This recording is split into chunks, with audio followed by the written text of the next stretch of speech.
السلام عليكم ورحمة الله وبركاته، أعزائي المشاهدين والمشاهدات في كل مكان من أنحاء الوطن العربي الكبير. أهلا ومرحبا بكم وفيديو جديد من قناة تحليلاتكم.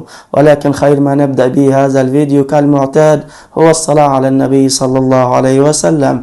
اللهم صل على محمد وآل محمد كما صليت على إبراهيم وآل إبراهيم، وبارك على محمد وآل محمد كما باركت على إبراهيم وآل إبراهيم في العالمين إنك حميد مجيد. وصلى اللهم على سيدنا محمد وعلى آله وصحبه وسلم أجمعين. ثم أما بعد، أعزائي المشاهدين الزملكاوية بالتحديد والجزائريين طبعا مشجعي اتحاد العاصمة الجزائري، خلينا أقول لكم النهاردة في ليلة النهائي، ليلة ذهاب نهائي دوري أبطال أفريقيا، مين يا عم؟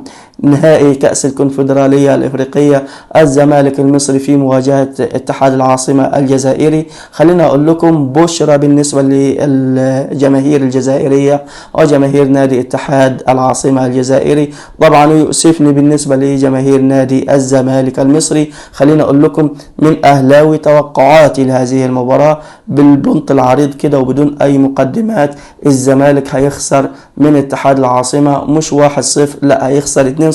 وبكرة ابقوا حاسبون على الكلام ده. يعني المباراة بكرة الساعة 10 مساء على قناة بين سبورتس، الساعة 12 إلا ربع أو 12 إلا 10 بالظبط، 12 إلا 10 تكون انتهت المباراة علشان في 5 دقايق وقت بدل ضايع.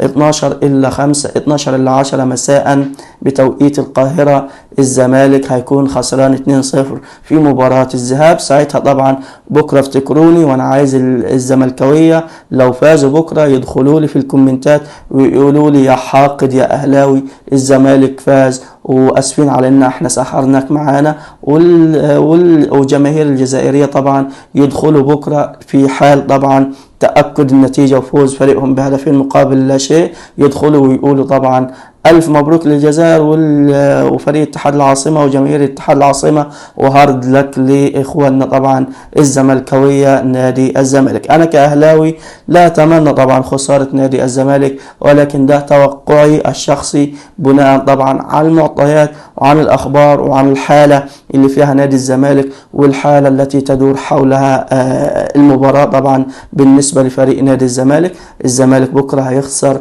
2-0، ويبقوا حسبوني على الكلام ده باختصار يا جماعة توقعاتي لهذه المباراة. في النهاية طبعا ما تنسوش الاشتراك في هذه القناة والاعجاب بالفيديو علشان يوصلكم كل جديد. كان معكم من قناة تحليلاتكم ناصر عبد الرحمن، وخير ما نختم به زي ما بدأناه هو الصلاة على النبي صلى الله عليه وسلم. اللهم صل على محمد وآل محمد كما صليت على إبراهيم وآل إبراهيم، وبارك على محمد وآل محمد كما باركت على إبراهيم وآل إبراهيم في العالمين إنك حميد مجيد. وصلى اللهم على سيدنا محمد وعلى آله وصحبه أجمعين، والسلام عليكم ورحمة الله وبركاته.